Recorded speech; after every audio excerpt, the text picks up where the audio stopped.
It's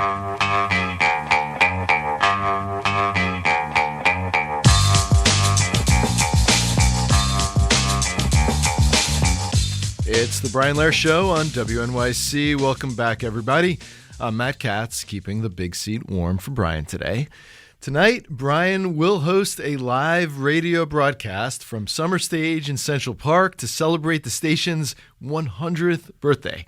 He'll be joined by some of your favorite public radio voices for a lineup of conversation, trivia, and music. The event starts at 7 p.m. It's free, no RSVP required, so hope to see you out there. If you can't make it in person, we'll actually broadcast it live right here at 93.9 FM, AM 820, and WNYC.org, so tune in there.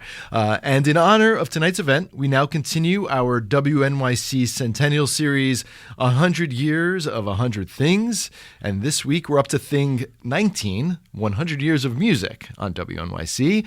For the past century, this station has brought all sorts of talent on the air, and joining us now to take us through WNYC's musical legacy is none other than John Schaefer, host of WNYC's New Sounds. Hey, John. Hi, Matt. Welcome back, of course. Yeah. Listeners, we will open the phones for you right away on this one, wondering if any of you might have a favorite music memory from the station. Anything you heard recently or decades ago that might have perked up your ears, that's something you might remember? Have you discovered a new genre or artist because of New Sounds, or anything else you've heard on this station? Share your stories with us. You can give us a call, 212-433-WNYC, 212-433-9692. Feel free to text us at that number if you don't want to give us a call. And so, John, let's begin a long, long time ago, 1931. This, I understand, is the oldest recording that we have in our archives? It is the oldest music recording that we have, yes, for an almost hilarious reason. WNYC was forced to share its frequency with WMCA for a time in the 1920s, which was not an uncommon thing back then. Huh. And we were being sued essentially by WMCA because WNYC was not going off the air and sharing, playing nicely with WNYC. And as part of the court filings, they made recordings of both stations, just little clips to play in court. And this 1931 recording of a singer named Virginia Philbin singing the popular song "Good Night, Sweetheart" comes down to us simply because of that trial. Good night, sweetheart, till we meet tomorrow. Good night, sweetheart, sleep without its sorrow. Tears and falling, my makeup falls on, but with the dawn, well, if you were listening to WNYC early December 1931, you might have heard Virginia Philbin doing that live performance in the studio of the Ray Noble song, "Good Night, Sweetheart." How cool. Yeah. Static notwithstanding, and the voice is beautiful. It sounds like... It sounds like 1931, doesn't it? It certainly does. All right. And I have to thank our archivist, Andy Lancet, who has dug up all of this stuff, because these were not in our archives. He got this from, elsewhere. So incredible. A lot of work going into expanding our archives in the build-up to the centennial. He also dug up, we'll go a few years forward, a clip from 1940, Woody Guthrie on Leadbelly's show. Leadbelly had a show on... Leadbelly had several shows on WNYC pretty much throughout the 1940s. Huh. And, he would often sing and play himself and tell stories, but he also had guests. And in 1940, one of his guests was a young but already making a name for himself folk singer named Woody Guthrie. And... there's a thing that folk singers did a lot back then, and they still do now, where they take a kind of a received song and add their own words to it. Woody Guthrie did this a lot. He was kind of a protest singer. So this song we're about to hear, it's Woody Guthrie talking about very kind of contemporary social and political things to the tune of the old folk song John Hardy. Wherever little kids are hungry and cry, wherever people ain't free, wherever men are fighting for their rights, that's where I'm a-gonna be, Ma. That's where I'm a-gonna be.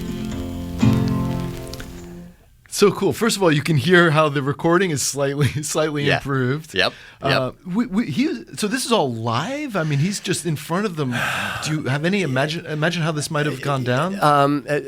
Some of Leadbelly's stuff appears to have been live. This sounds like it's been pre-recorded because there is a WNYC host kind of introducing Leadbelly and Woody Guthrie in turn. As I say, there were several Leadbelly shows in the 1940s. This one sounds like something that was done in advance and then post-produced, as they say. Got it. I believe the next clip here, Bella Bartok at the... Actually, we've done the 40s. Why don't we skip to the 50s? All right, great. What do you got from the 50s? Believe it or not, guest DJ Eleanor Roosevelt. Love it. Who not only, I wish I could play the whole shows that I've pulled these clips from, because Eleanor Roosevelt, speaking in this very patrician voice, is like taking calls from kids. And in this clip, you hear her talking to a grammar school kid from the Bronx and taking her request. What would you like me to play at your request? Would you please play Love Me?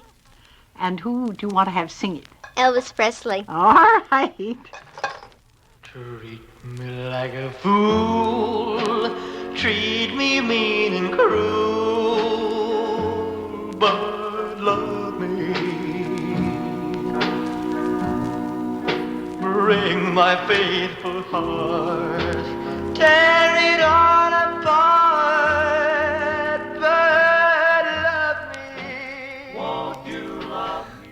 Awesome. Yeah, Eleanor Roosevelt. So this is, obviously her husband has passed, and she's living in New York and would come down to the station for these shows. Yeah, well, and it wasn't just, to like spin tunes. Mm-hmm.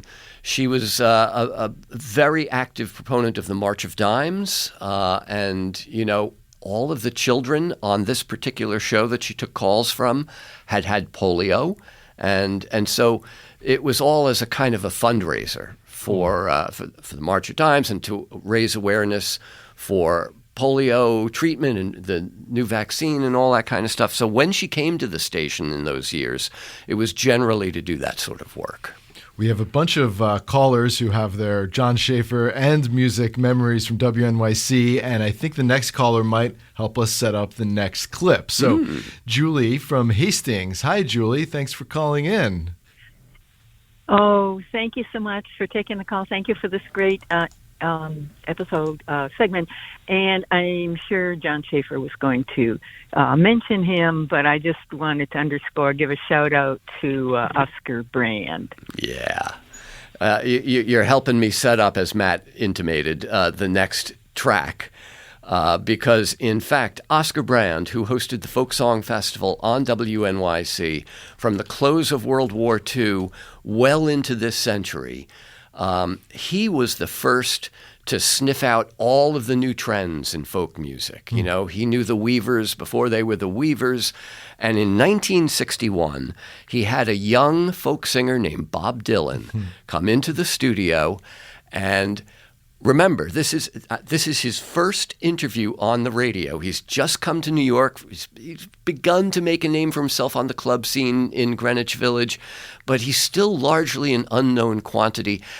Listen to how he is already, as a young man, spinning his own mythology before he actually favors us with a song. Bob was born in Duluth, Minnesota, but Bob... You weren't raised in Duluth, were you? I was raised in Gallup, New Mexico. And did you get many songs there? Got a lot of cowboy songs there, Indian songs, carnival songs, type vaudeville kind of stuff. Now, where'd you get your carnival songs from? People in the carnival. Did you travel with it, or did you watch the carnival? I traveled carnival when I was about 13 years old. For how long? For all the way up till I was 19. Every year, off and on, I joined different carnivals. Well, I'm gonna get you, Sally girl. I'm gonna get you, Sally girl. I'm gonna get you, Sally girl. I'm gonna get you, Sally girl.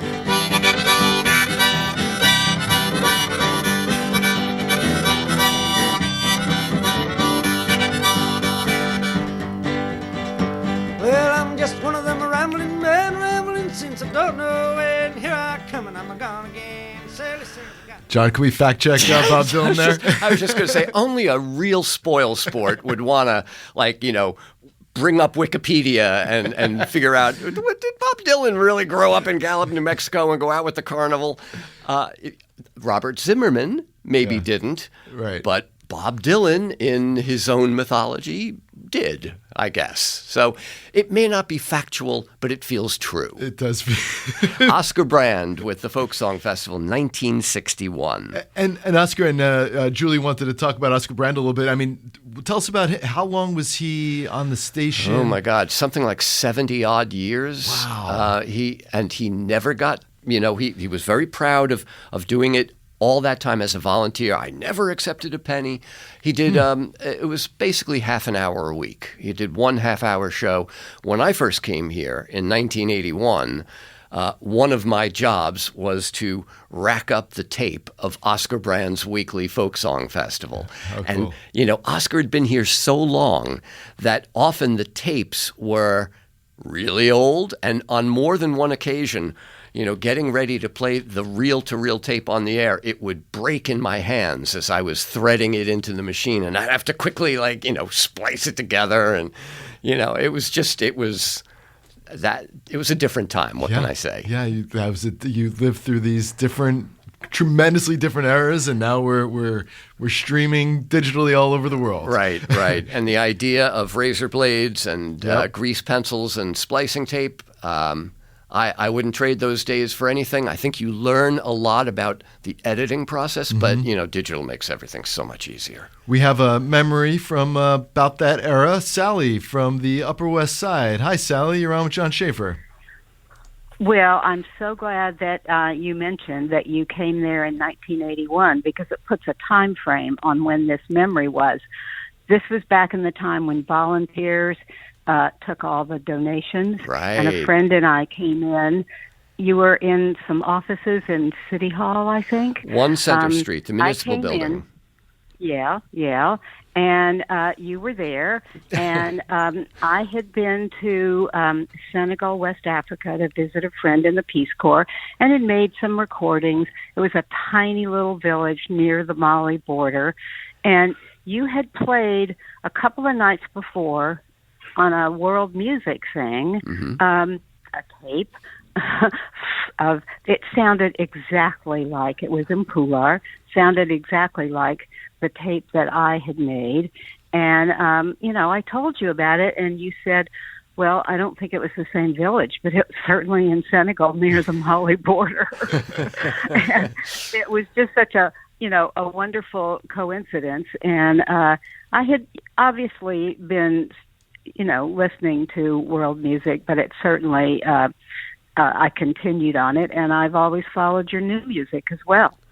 Well, thank you so much. I mean, it's a great memory, and just kind of, in 1981, the sounds of West African music, whether traditional or pop, there were relatively few people listening to that back then. So you were clearly not just listening, but going there, recording it. I think about today, and the sounds of Nigerian pop music have become kind of global. I mean, people like Burna Boy are huge figures throughout the world. That has been a real sea change in the last 40 years. Yeah, you would not be exposed to that otherwise at that time. We have one other memory from this era, so let's go to Joseph, who's calling in apparently from the parking lot off the New York State Thruway. Joseph, thanks for pulling over before you call. Hi, Joseph. Yes, hello, can you hear me? Yes, sir. Yeah. Okay, yes, I remember in the 1970s, Andre Bernard was the host of Around New York. Yes. And he used to have classical groups on, and I think it might have been every day in the morning, but we would record the program like the day before in the afternoon, and then he would replay it the next day. So were you on the program? Yeah, I was on it like 4 or 5 times as a young clarinetist. How about that? Well, this is another bit of WNYC history. That name, Around New York, recurs throughout our history for very different shows. I had a program in the 1990s called Around New York because I was also bringing in ensembles to play live on the air every afternoon. And it seemed like an extension of what Andre had done. And Andre Bernard was here right up until the early 90s. And man, oh man, if you were a young radio guy, there was no easier way to feel inadequate than to be in a room with Andre Bernard, who just had these pipes. Yeah. Tremendous. Yeah. It's the Brian Lehrer Show on WNYC. I'm WNYC reporter Matt Katz, filling in for Brian today. My guest is John Schaefer, host of WNYC's New Sounds, been on our air since 1981, and we're talking 100 years of music on WNYC ahead of tonight's Summer Stage event in Central Park, which I hope all of you might come out to tonight. Now, since we were going a little global, let's go to the sitar master Ravi Shankar. This is a clip from a live broadcast from the UN, from the United Nations back in 1967, and it's not just Ravi Shankar. He's performing a duet here with the great violinist Yehudi Menuhin. The two of them were friends. They collaborated on a number of occasions during their respective careers. But this one, for Human Rights Day at the United Nations General Assembly, was part of a WNYC broadcast.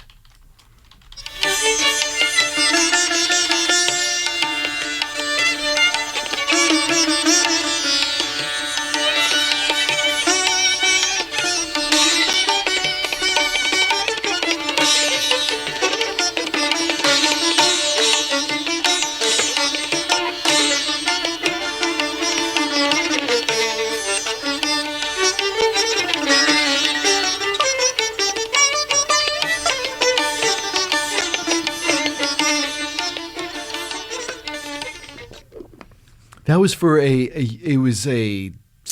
Human Rights Day yes, at the UN? Yes, it was Human Rights Day, 1967, at the UN General Assembly, and we were broadcasting speeches and the whole event. Yeah. But there were various music performances from around the world, including this performance of Rag Pilu by the great Ravi Shankar, who would go on to, be a guest here in our studios on many occasions over the years.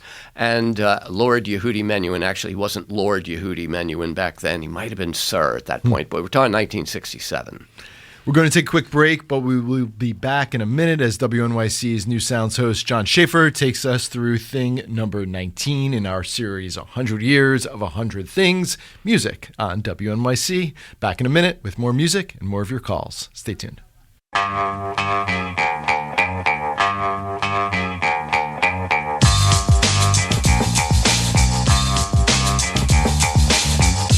It's the Brian Lehrer Show. I'm Matt Katz, filling in for Brian today, and we are talking about music on WNYC with New Sounds. John Schaefer. Listeners, the phones are still open.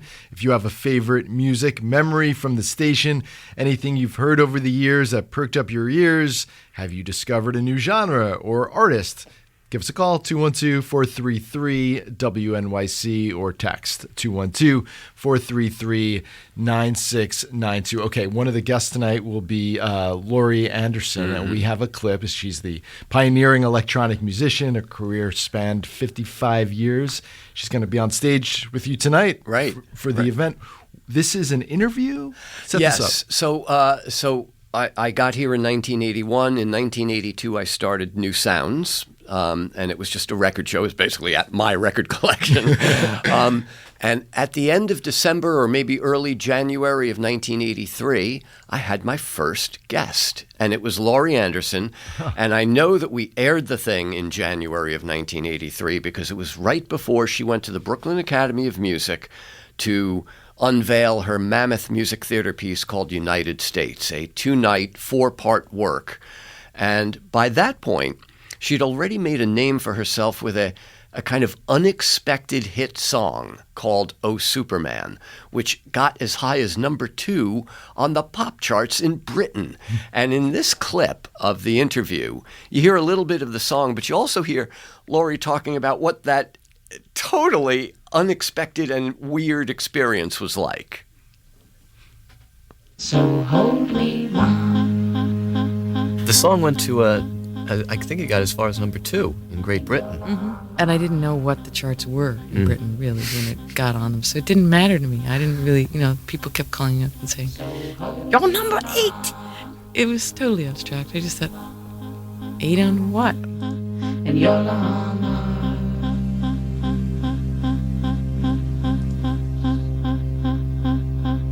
In your automatic car. So that was January 1983. I hear the Queen's accent coming through. Nice. little Johnny Schaefer going, "It got as high as number 2." It was very cool to hear you from 40 years ago. I don't think I could talk like that now, actually. We have Steve in Upper Manhattan who has a music memory from WNYC. Hi, Steve. Hey, thanks for having me on. It's a great segment. So at some point early on in the pandemic, Brian Lehrer interviewed Joy Harjo, who I should have heard of as the National Poet Laureate, but I didn't know who she was. And it was such a powerful interview, and her voice was so emotive that I had, and she invoked, John Coltrane, Miles Davis. So I went out and listened to this album, and I listened to it basically every day for the rest of the pandemic. It helped me get through. I Pray for My Enemies. Mm-hmm. It is so complex, and I've read her, memoirs since then, and I've been talking about her to everyone I know, and this interview really changed my life. So that was a powerful segment. Yeah, and Joy Harjo actually, the only, I believe she is the only 3-time Poet Laureate of the United States. She is native Muskogee, and, she is best known as a poet. She's also a very fine singer and sax player. Huh. So, yeah, Joy Harjo, definitely, however you find out about her, find out about her. It's so cool to hear these memories and how music really sticks in your brain. And it's just cool that WNYC had such a major role in that, and of course you being the music guy for the station. You've had the implied phrase there is "for such a very long time." What are you really saying, Matt? I'm saying it must be it's a privilege for all of us to hear you through the years, but it must be a privilege for you to have had this opportunity, Absolutely. Right? It's been a journey of discovery for me as well. And when people, say, "Wow, how did you know about that?" Very often I'll say, "I didn't. Yeah. I found it, by putting this show together the same way that you did, listening to it." Yeah. So, yeah, it's been an amazing ride. We have a caller, another Steve. Let's go to Stephen in Brooklyn, who has another specific and quite cool WNYC musical memory. Hi, Stephen. Hi, good morning, Matt and John. WNYC was a very important classical music station in its day. Right. And in the late 50s, when I was a teenager, I gave 2 live piano recitals on one program called Young America Plays, and the other was Young American Artists. And I remember that very fondly. Don't know if the archives department has recordings of those, but that was common, that people would give live classical music recitals. Well, and this sort of goes back to the Around New York thing that we were talking about earlier. That has been a part of WNYC from the beginning. We don't have tapes of the first years of the show, but we do have logs that show that live music from day one, it was actually a night time that we went on the air. Night number 1 began with music, began with the national anthem, and included lots of music. And the claim to fame for WNYC was actually the Masterwork Hour, which was radio's oldest continuous broadcast of recorded classical music. So I think it was 1927, we started broadcasting records as opposed to live music, which was a completely new idea. Sure. At least for classical music back then. Wow. And when I was first hired here in 1981, that was my gig. I was the host of the Masterwork Hour. It's so interesting. So music has just been in our DNA from the jump. Yes. And we have always been aware of the fact that there were people who came to us for news and people who came to us for music, and that if we wanted to really serve both groups, we needed 2 radio stations. And it took a very, very long time to make that a reality, and now we have done it. Right. It's been over 10 years since we bought WQXR from the New York Times, and that is where our classical music service continues to this day. We have a caller who I believe sets up the next clip that we want to play. So fun. Estelle in Brooklyn. Hi, Estelle. Hi. I remember fondly Steve Post and morning music. Yep.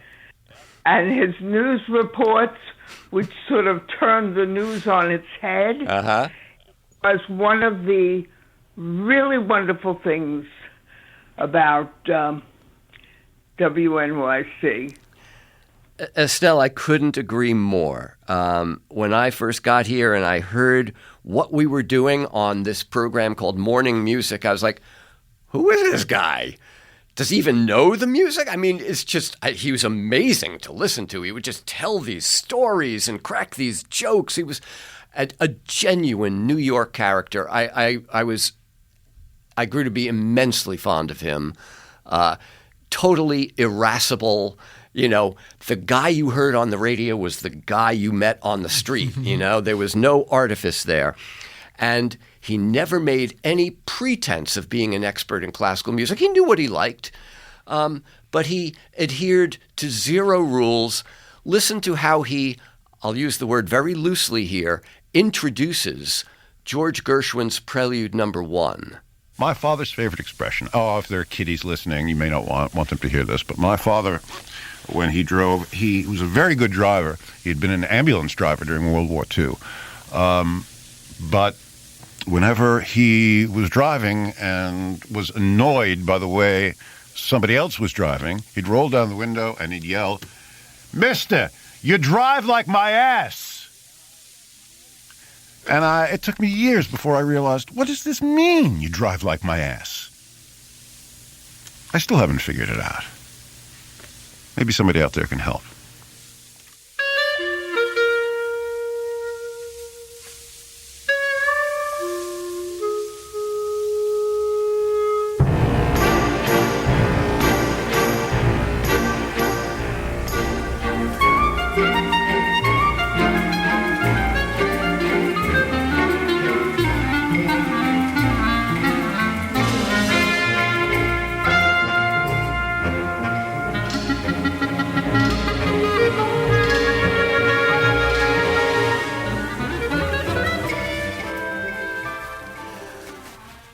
I don't know about you, Matt, but would you rather wake up in the morning and hear someone say, "And now here's George Gershwin's Prelude No. 1," or would you rather hear that? Steve Post doing Steve Post stuff. Incredible. And that was, what year? That would have been that was not just Steve Post in 1994. That was Steve Post during a very important fundraising drive in 1994. That's when all the handbrakes came off. Not that they were ever on with him, but yeah, that's Steve Post in full-on fundraising mode. And now we know our listeners remember him. I mean, this is the kind of thing that people remember and that connects people to the station. Incredible. I want to play a clip from Adele. Adele on Soundcheck back in 2011. Right. You want to set this up for us? Well, her big hit song, "Rolling in the Deep." It's I mean, you know the song. It's big, almost orchestral kind of pop. She came in with just a pianist. And for me, the mark of a good song has always been that you can kind of strip it down and just, kind of examine the bones of the song, and it's still a good song. And, Adele, she brought it. The scars of your love, they leave me breathless. I can't help feeling we could have had it all.